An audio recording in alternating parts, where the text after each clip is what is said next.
ಆನಂದ ಶಯನ ಅನಂತನ ನಯನ ನೋಡುವ ನಿಮ್ಮ ನಳಿನ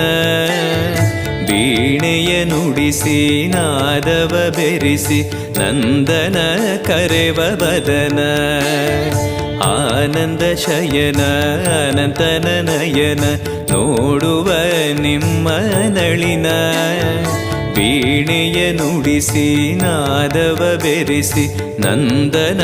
ಕರೆವ ವದನ ಭಾಗ್ಯವಿದು ಗುರು ಭಾಗ್ಯವಿದು ಮಧುರಾಪತಿಯನ್ನ ನಟನ ಮಧುರವಿದು ಅದಿ ಮಧುರವಿದು ವೀಣೆನಾದ ಮಧುರ पूज्याय राघवेन्द्राय सत्यधर्मरताय च